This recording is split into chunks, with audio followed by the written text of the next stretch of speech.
If you're armed and at the Glenmont Metro, please shoot me. Make it a headshot.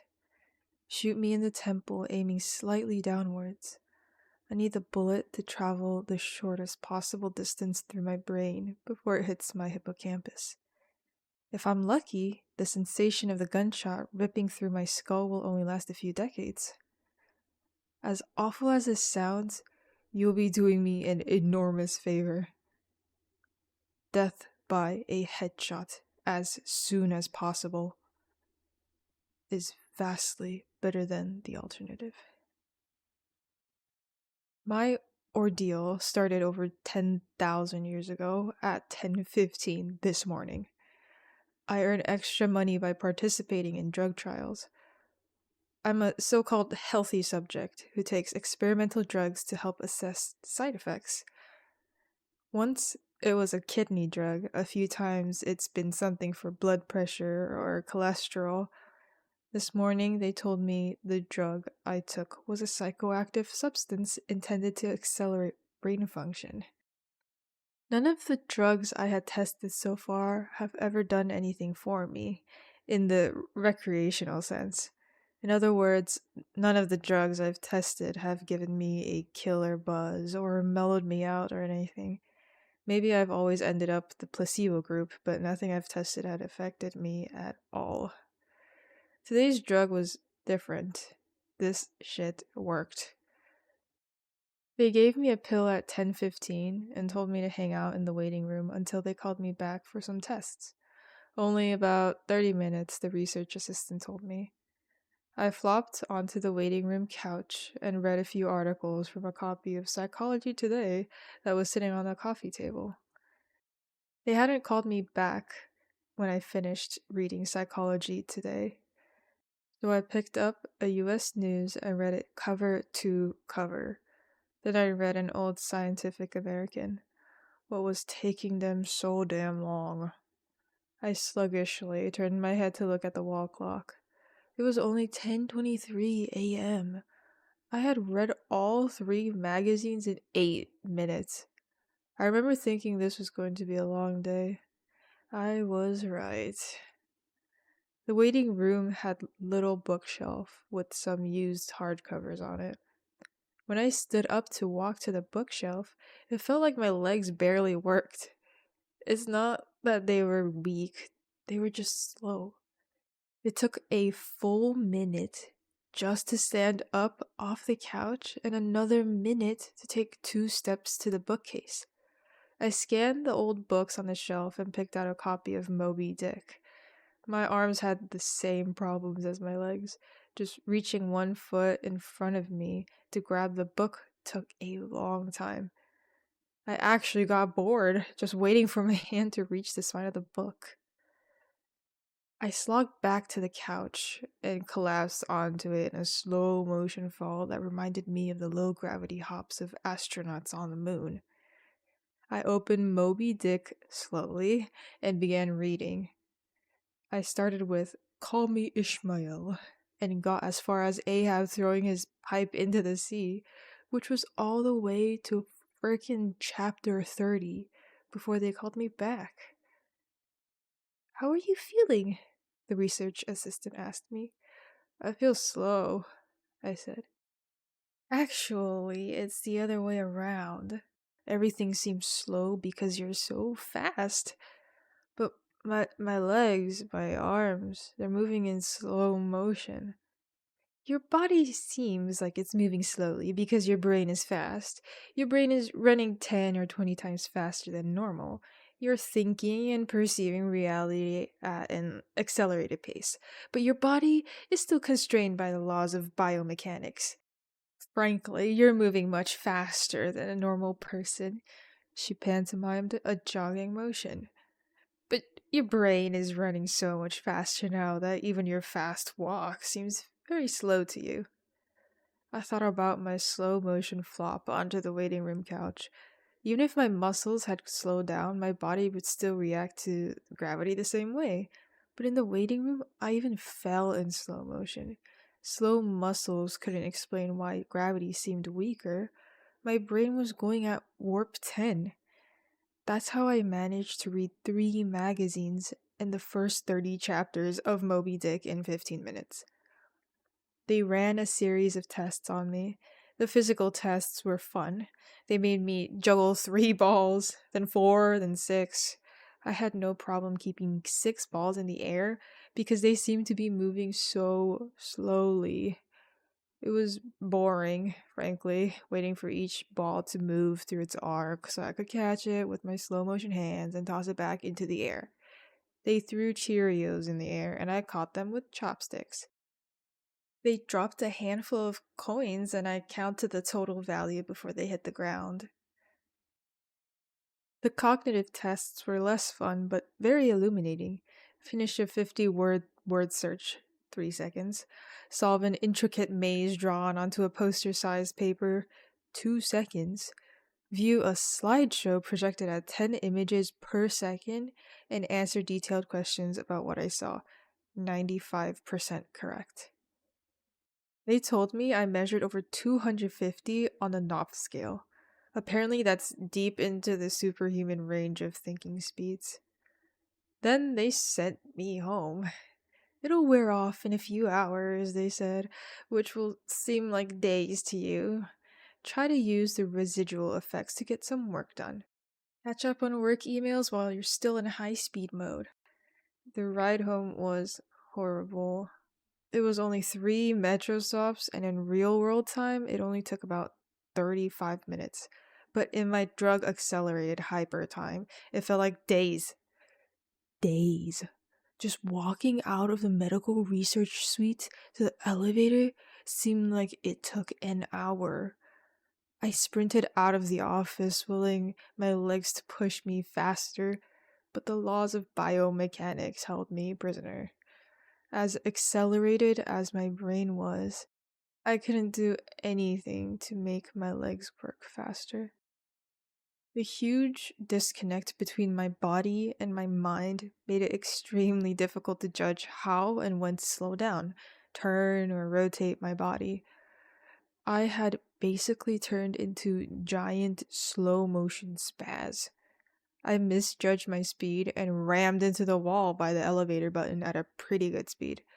Even though I could see the wall coming at me, I couldn't make my finger outstretched to hit the elevator button move away fast enough, and I jammed it against the wall. Hard. The pain was intense. If my brain was working at regular speed, it probably would have only hurt for like 30 seconds or so, but in my accelerated state, the intense pain seemed to last for like half an hour, 45 minutes maybe.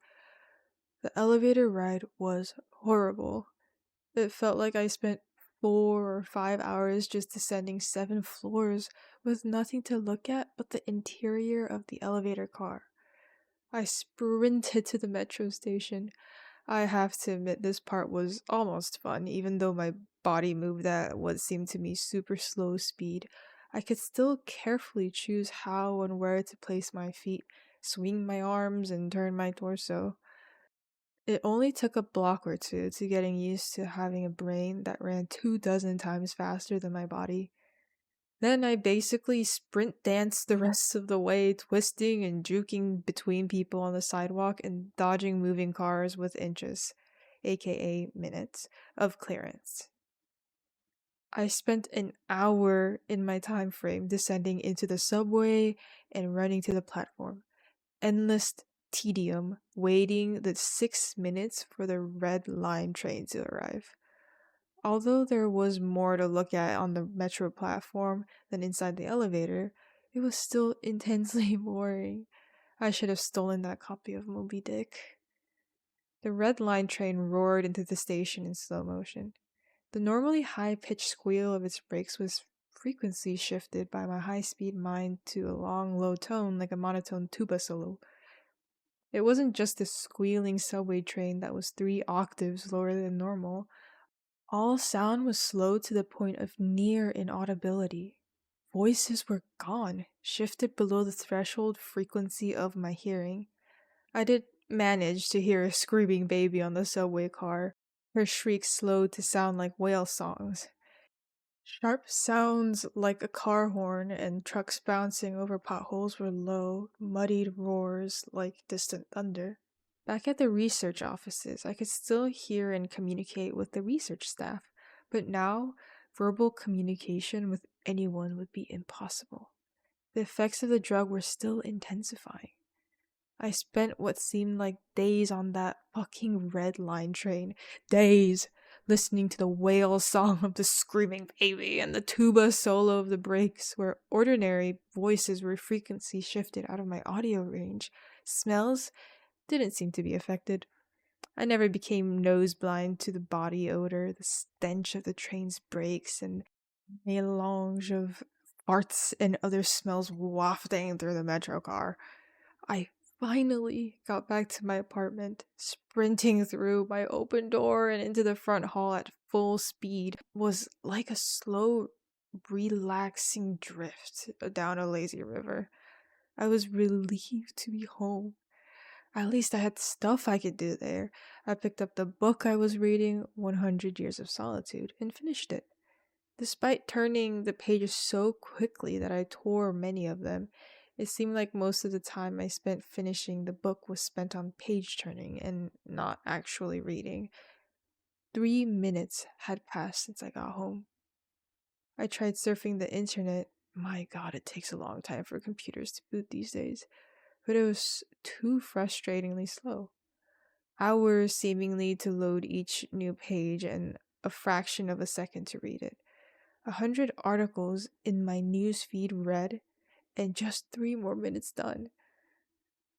I dipped into my pile of yet to be read books and finished two more.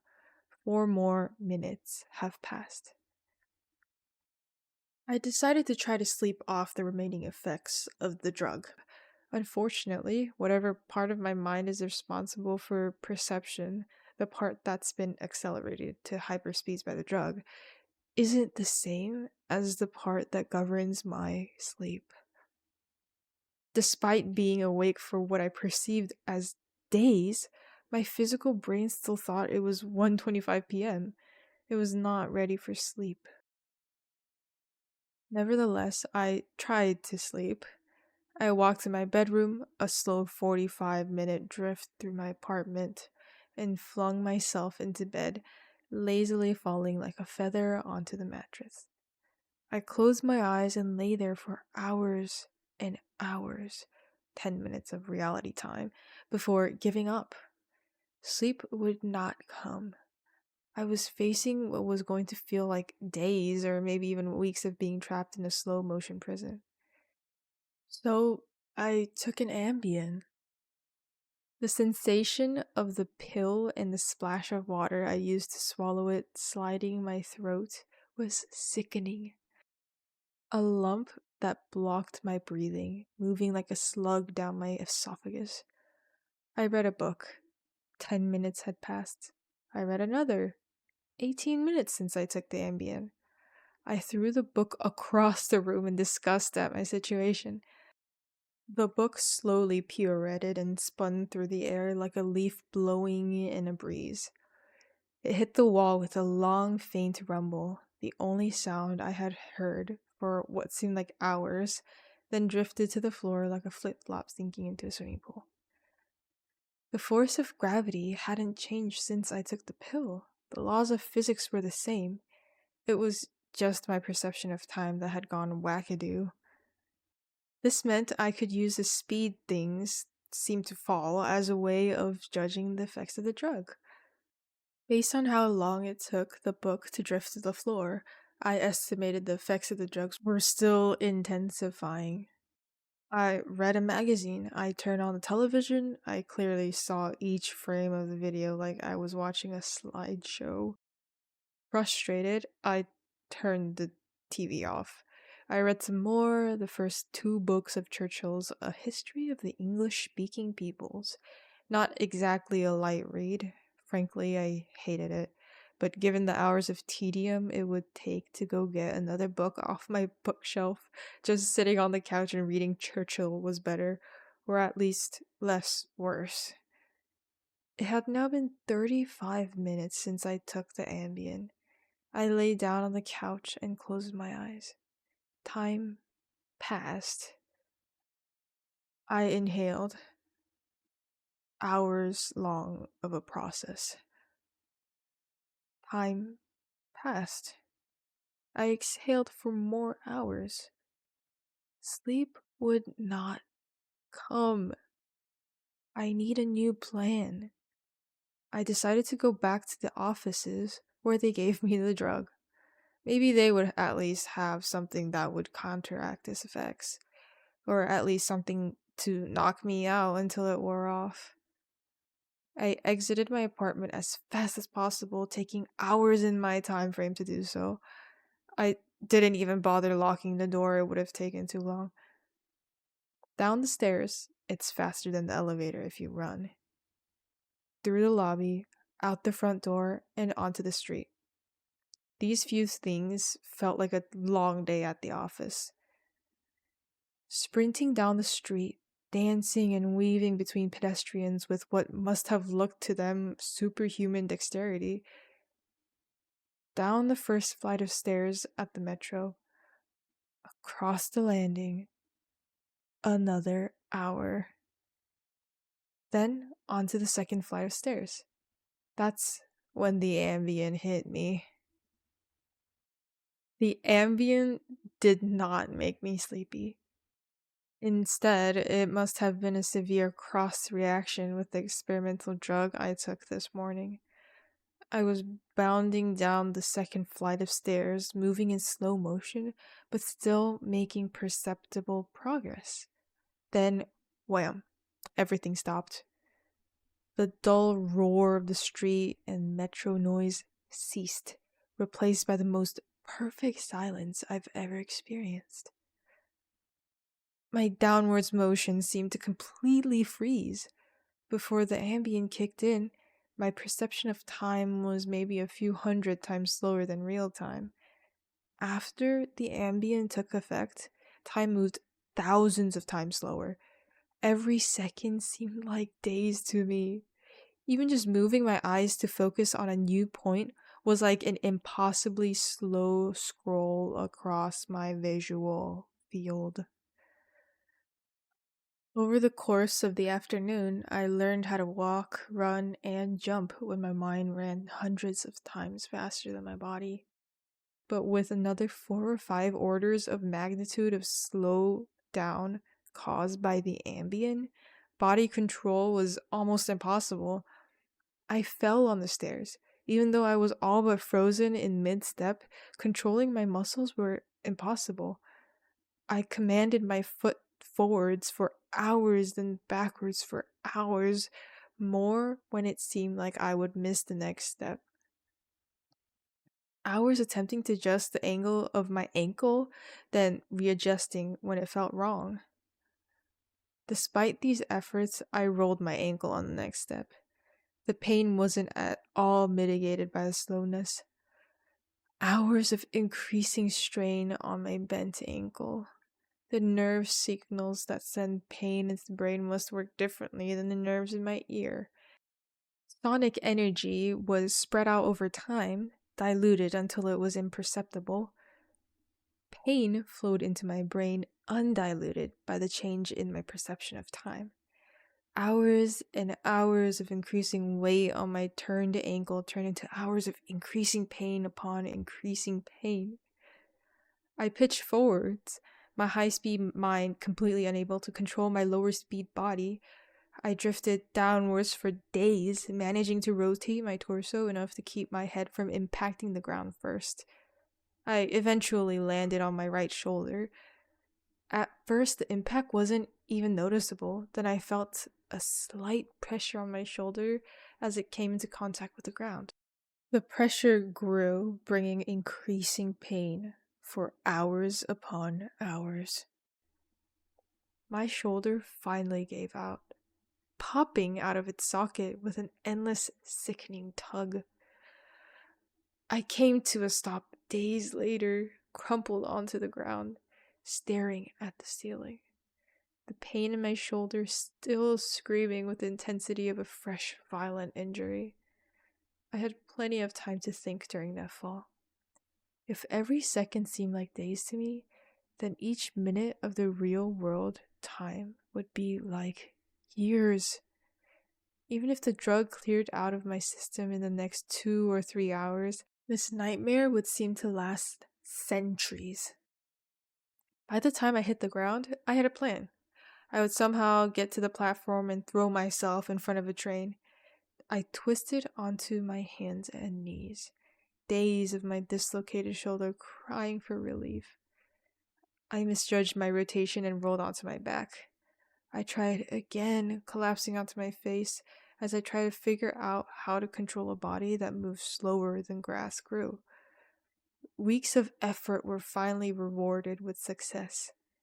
I stabilized on my hands and knees. If just getting on all fours was this difficult, I figured that walking or running was completely out of the question. So I crawled. I crawled through the metro tunnel. The dumb looks on the faces in the crowd lingered on me for weeks. I crawled under the turnstile and onto the escalator. The escalator spilled the rush hour crowd onto the platform at the same speed a glacier spills ice into the sea. I looked out over the crowded platform during my interminable downward ride. The train status sign said the next train wouldn't arrive for 20 minutes. 20 minutes was like a year to me. I'd have to spend a year on the metro platform just waiting to die. I crawled off the escalator, enduring days of stupid expressions on the commuters' faces. I crawled a few feet to a concrete bench and curled up next to it, trying to find a position to lessen the pain on my shoulder. Then my problem with time got worse. Impossibly worse. The massive slowdown of the stairs was just beginning of the interaction between the experimental drug and the ambient. It fully hit me when I was curled up by the bench. I blinked. Years of darkness followed. Sound was already gone, and with my blink, sight was gone as well. All that existed was the pain from my fall. My hyper-accelerated mind wasted no time compensating for the lack of sensory input. Voices spoke to me. They sung to me in languages that never existed. Patterns and faces and colors came and went in my mind's eye. I recalled my whole life and imagined living another. I forgot English. I settled into a profound despair. I spoke to God. I became God. I imagined a new universe and brought it to life with my thoughts. And I did it all again and again. My eyes opened with geologic slowness, a faint glow, weeks, a slit of light, weeks, a narrow view of the metro platform, ankles of the commuters near me, and an advertisement on the opposite wall. I extracted my phone from my pocket, a project that spanned decades. How can I even explain the boredom? The pain in my shoulder is nothing compared to the boredom. Every thought I can think, I have thought hundreds of times already. The view of the ankles and advertisements never changes. Never. The boredom is so intense, it's tangible, like a solid object of metal and stone wedged into my skull. Inescapable. What are my options? If I crawl and fall into the cracks without an oncoming train to crush me, I won't die. I'll experience even more pain from the 4-foot fall, but I'll be most likely rescued by some do-gooder on the platform and unable to act when the train finally does arrive. My suffering in that scenario will be endless. So, I wait for the train, so I can throw myself under it. When it finally hits me, I will experience the pain of being ripped to pieces for centuries until finally, the light of life leaves my brain and my experience ends. I've lived hundreds of lifespans at the foot of this bench. I'm far older in spirit than any human who has ever lived. Most of my life experiences has been a snapshot of pain, huddled on the floor of a subway platform with an unchanging view of ankles and advertisements. This post is my plan B, my Hail Mary, my long shot. I spent lifetimes typing and posting this message in hope that someone will read it and become convinced that my suffering must end. Someone on this platform right now.